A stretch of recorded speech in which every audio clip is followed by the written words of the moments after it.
Беслан Цвинария в таможенной сфере человек новый. Никогда ранее он не работал в этой структуре. Представляя нового руководителя абхазской таможни, Аслан Кубахи отметил, что за спиной Беслана Цвинария большой опыт организаторской работы, который, по его мнению, очень поможет ему наладить деятельность таможенного комитета. Указом президента Республики Абхазия Лош Бадгур Нурбевич освобожден от должности председателя Государственного таможенного комитета Республики Абхазия на основании личного заявления. И вторым пунктом данного указа назначить председателем Государственного таможенного комитета Республики Абхазия Цвинария Беслана Константиновича.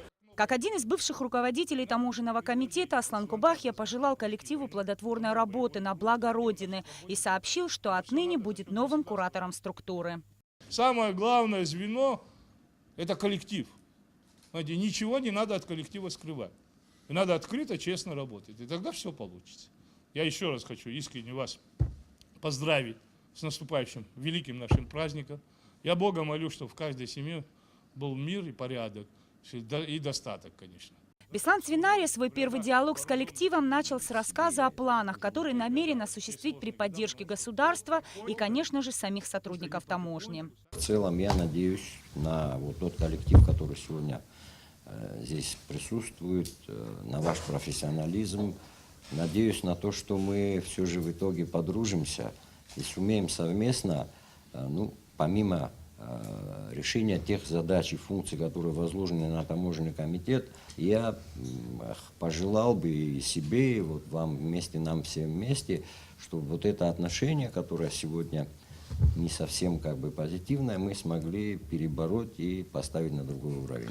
Новый руководитель Государственного таможенного комитета планирует внедрить систему оценки работы. Это в первую очередь покажет, насколько высок коэффициент полезности каждого сотрудника. Ну и, само собой разумеется, новое руководство собирается поощрять лучших сотрудников. Вещи, которые, на мой взгляд, неприемлемы, и себе я этого тоже не позволяю и не прощаю. Это ложь, это подлость и предательство. Вне зависимости от того, что работа связано больше с функциями фискальными, но творчество в работе обязательно должно присутствовать. Это современные идеи, совершенствование, модернизация работы. Я это буду всячески поощрять, поддерживать. Несмотря на то, что с работой таможенного комитета Беслан Цвинария лично не знаком, он о ней много знает. В этой структуре работают два его сына. Новый руководитель планирует укрепить структуру и в этом надеется на поддержку и доверие коллектива. Нисфа Аршба, Стамур Гожба, Абхазское телевидение.